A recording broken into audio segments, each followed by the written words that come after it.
takes time. Hey, it takes time.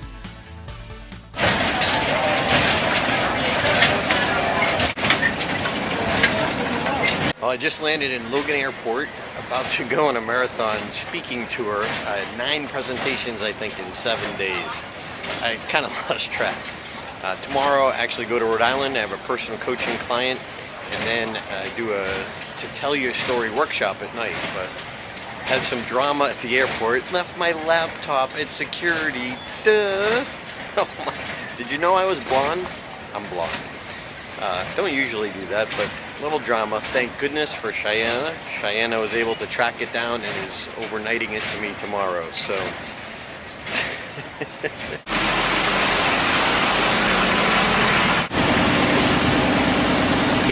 Sometimes you just gotta laugh at the ironies. D3 is my spot. That's what my brother calls me. My oldest sister Donna, he's David, and I'm Darren. Funny.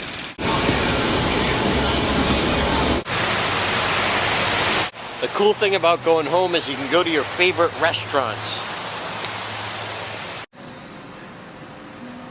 Oh, hot Bertucci rolls. I have craved these. Oh. Check into the hotel next on the list. And look, there's Bose Mountain in the background.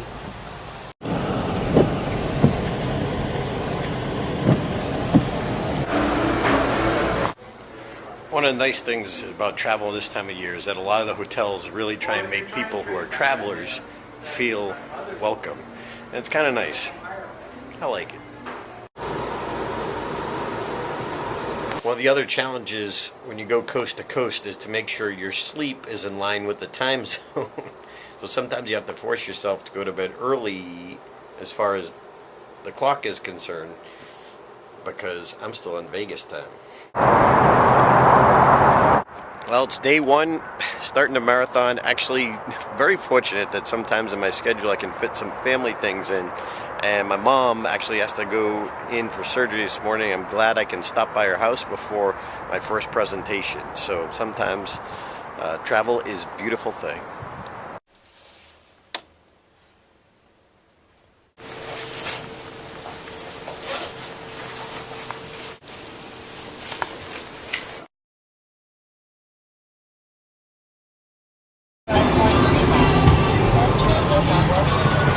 No, it's not Bethlehem, it's Auburn, Massachusetts.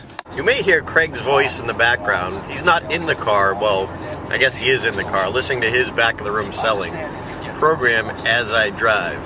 One of the funny things that I heard from Lou Holtz, great keynote speaker, football coach, might have seen him as a sports commentator as well, but he said that I'd speak for free. They pay me to travel. And traveling is a big part of what we do. You know, being on stage is a fun part. Marketing is what gives you the chance to be on stage, and traveling is really what we get paid for. But I'm driving now to Newport, have a coaching client there, and doing a session. Oh, angels! Doing a session for his people about telling their story for his company. Newport, Rhode Island.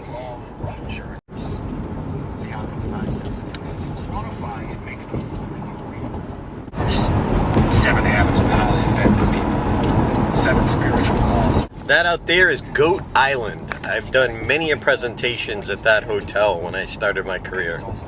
Getting nostalgic. Again, your job is to bottle up the difference of your message. Oh, okay. But at the beginning, you usually straight.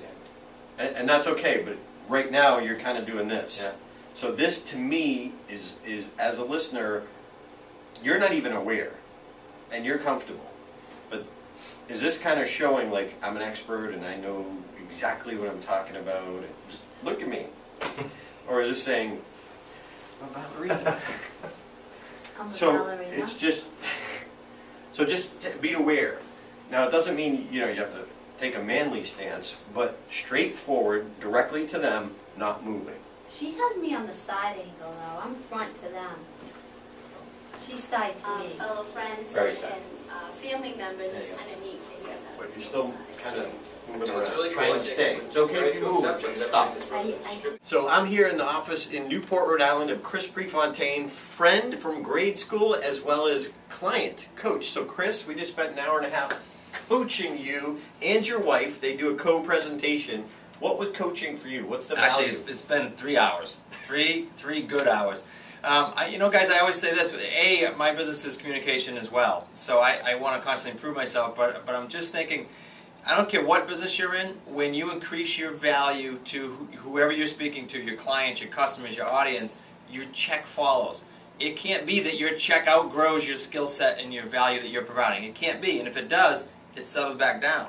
And so I'm constantly looking for ways to get coached by experts so that I can add more value to the field, in my case. And we looked at an hour, 1 minute and 50 seconds of your speech. He taped his speech, he listens, he's great and coachable. I say record yourself, and he does. And we sat down and worked on 1 minute and 50 seconds. Yeah. How long was that? I filled a couple journal pages worth of notes in the first few minutes, and we only got through a few minutes of the presentation, which is about a 50-minute presentation. And my wife said after a minute or two, we got enough. Like, we got enough points to go work on. So it was incredible.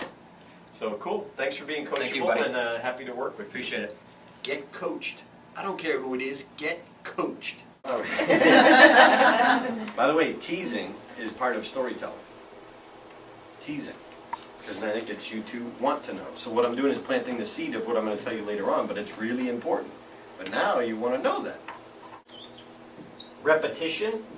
The more you repeatedly hear a message, that's why affirmations are powerful, that eventually it will trickle in and change your habits, change how you act. The other way, and the faster way, is with a story. Because our subconscious mind likes stories.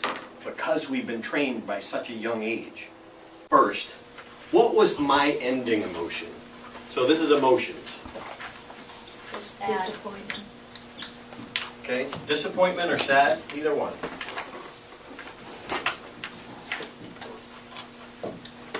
Our goal, for me as a professional speaker, is to change their perspective.